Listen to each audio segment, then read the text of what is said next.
True TV. This is Douglas Bickford reporting live from Spokane, Washington. Okay, here's the swing. Yesterday morning it was 26 degrees,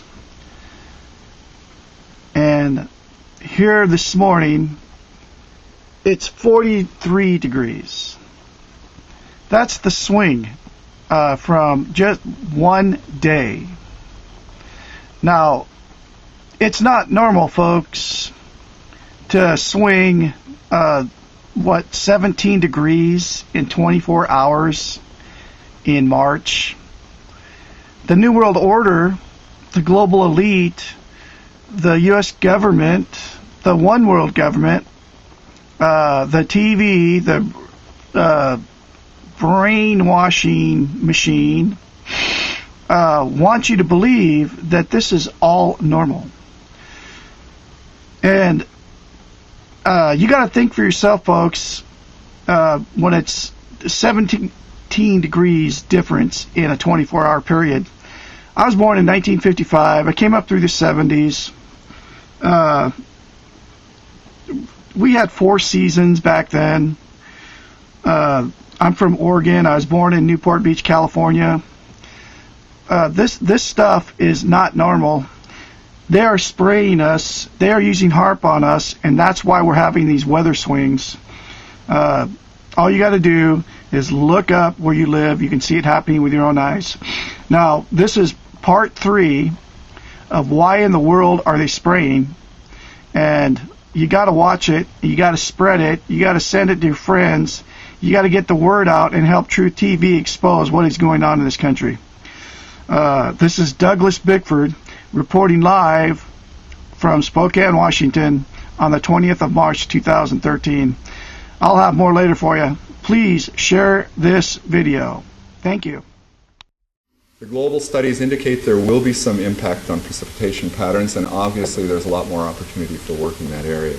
After studying my time-lapse surveillance, one of the reasons I discovered for the trails was that the persistent ones would break, they would misshapen or deform, and other planes would come along and precisely mark off those locations of deformation. And you're not going to get that with a regular fleet. So this had to be one of the primary purposes for chemtrails, in my opinion, was to measure off where we have these discontinuities showing up in the atmosphere. And in doing these actions and discovering those zones where there's different energies in the atmosphere, I think that plays very closely into their weather engineering programs of mark, surveil, and then that data goes into a weather model that they can then use to forecast or, once again, engineer the weather to their designs. But you can also influence what happens locally with the atmosphere by painting the materials that these aerosols are made of with different kinds of radio frequency or RF energy, radar, microwave, the HAARP system. You know, HAARP is an array, a field of antennas, radio frequency antennas. They're 72 feet tall, and they have a cross dipole across the top that's about 60 feet in each direction. 180 of these are in the array today, so you can imagine this field of antennas. What happens is by firing each one, they produce radio frequency energy that normally comes off of an antenna, spreads out rather rapidly. Same principle.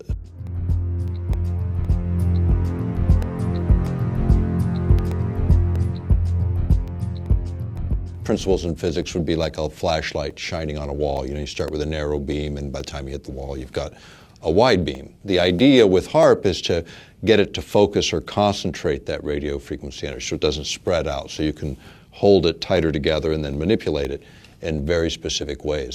Weather control is a broad topic, so there's lots of ways to control and manipulate weather. HAARP is one of them, because you also have private sector companies getting into this business of weather modification. In the case of HAARP, do you need, people always ask me, do you need particulates dispersed in the atmosphere to make more effective?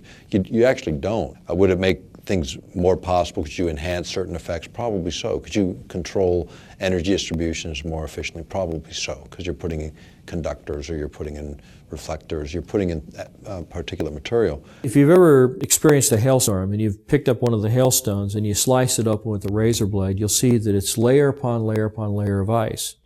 Now, hail is usually formed where you have a low pressure system where there's a tremendous updraft of air. When the air gets warmed up by the sunlight ahead of the storm, the air rises, it takes the moisture that's in the air up to a higher altitude where it's much colder. The moisture begins to condense into water droplets, but the updraft is so powerful that the water is carried to extreme altitudes where it freezes.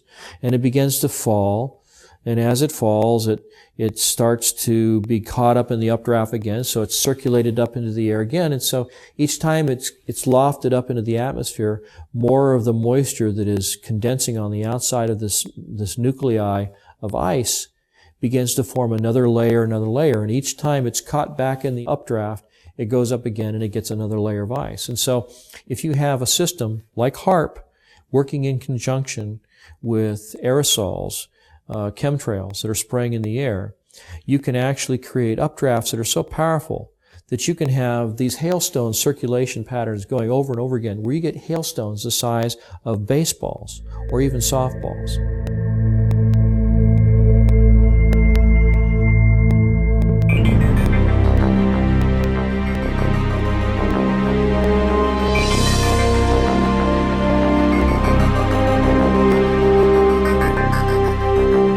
Weather has always been a strategic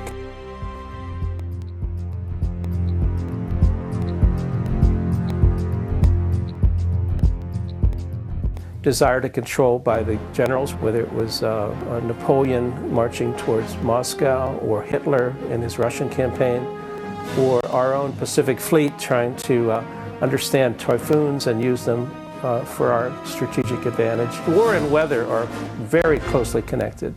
And they've been connected ever since about 1812 or so, maybe earlier than that. Hannibal had to face the snows in the Alps. And so there's a long history of weather and warfare interactions.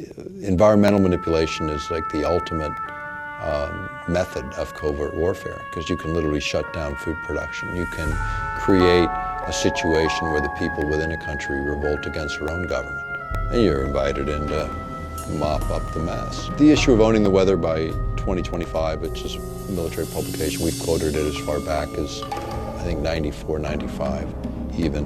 But you go back to these earlier reports and you look at sort of what was the objective, and the objective is exactly that: control the battlefield environment. Environmental factors give you an absolute advantage. If you can weaken your adversary before you have to fire the first bullet, maybe you even win the war. Whether it's incredibly historic sandstorms when we're invading Iraq, or you want to drought out or flood out a dictator that you're not happy with, or obscure a beach when there's a landing, or if you just want to make money on the futures market. Owning the weather by 2025, using the weather as a force multiplier.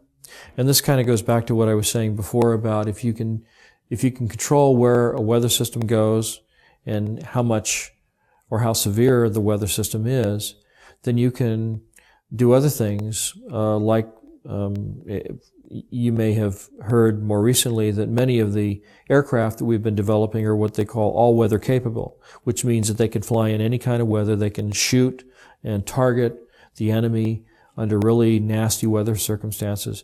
And these are all things that you can use to your advantage if you happen to be controlling the weather also, because you can have a terrible storm front come in and make it difficult, if not impossible, for the enemy to operate on the ground or to fly their aircraft if they don't have aircraft that are as sophisticated as the ones that you have.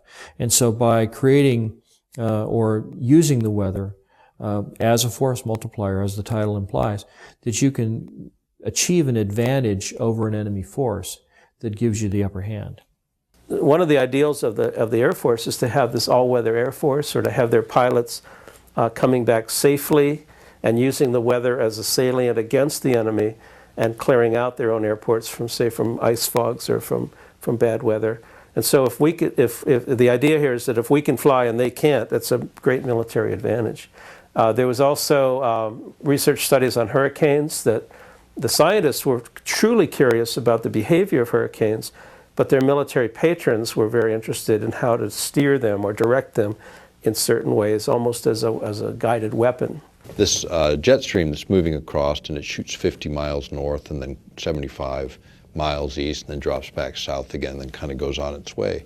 And they attributed that little dog leg in the jet stream in Alaska to swinging storm systems out of central Texas into central Florida, where they deposit a couple of tornadoes in the middle of Orlando that were like really rare to see in that part of the country.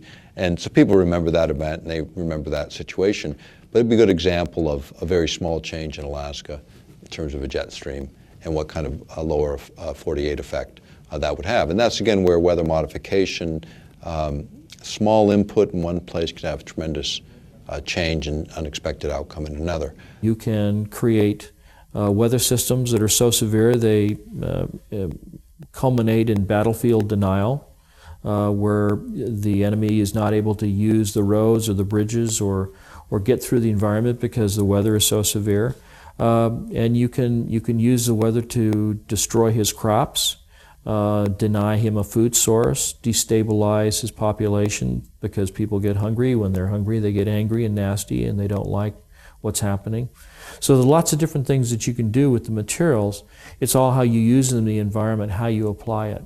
One of the biggest concerns of early cloud seeding, weather control activities by the General Electric Corporation came from their lawyers, who thought that the corporation was totally vulnerable to lawsuits, because if they started to make fair or foul weather, the people down below in Massachusetts or downwind of Schenectady could institute massive lawsuits that could put GE out of business.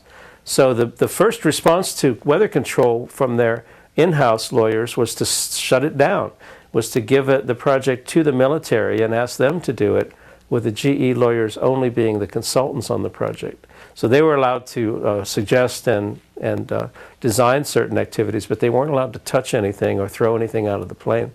The United States government during the Vietnam War perfected weather modification techniques, and also they perfected releasing toxic chemicals like Agent Orange over many areas to defoliate land, trees, grasslands, and other areas.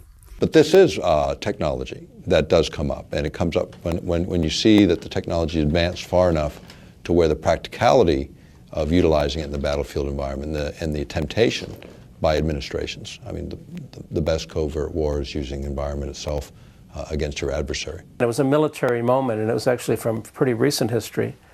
And this was the U.S. military thinking that they might be able to control the monsoon over Vietnam during that conflict. And so only a handful of top-level military advisors and the president were informed that they were going to try to make it rain over the Ho Chi Minh Trail and try to have some military advantage by doing this kind of intervention.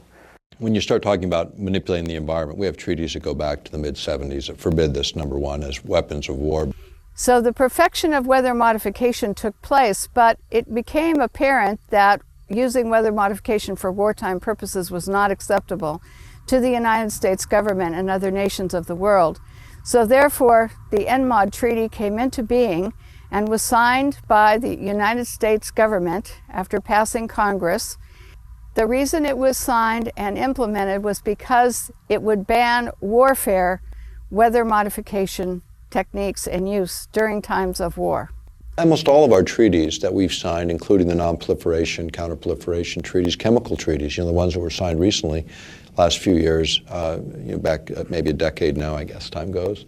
But they had domestic exemptions, and so does the environmental treaty, where you can do whatever you want in your own territorial boundaries. I mean, you start manipulating weather in one part of the planet, it doesn't look on the ground and say, oh yeah, wait, this is the boundary of a political boundary.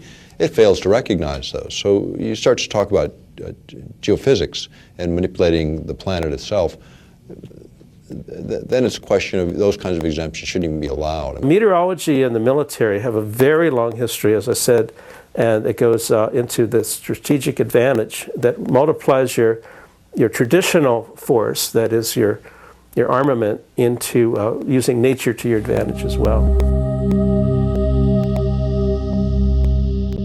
they want to create a storm in the southeast, then they'll start engineering out over the North Pacific. That's where the trailies will be, because you want to work out several days ahead of time so you have less input, and you multiply that over a couple of days, you can have a big result in 5 days' time. So small input upstream, big result downstream. And one of the rules is always work with what's coming. Don't try to necessarily work against it. You can kill a storm in place. That's easy to do with HAARP. You just change the polarization, you change the ionization of the atmosphere, and the storm will fall apart.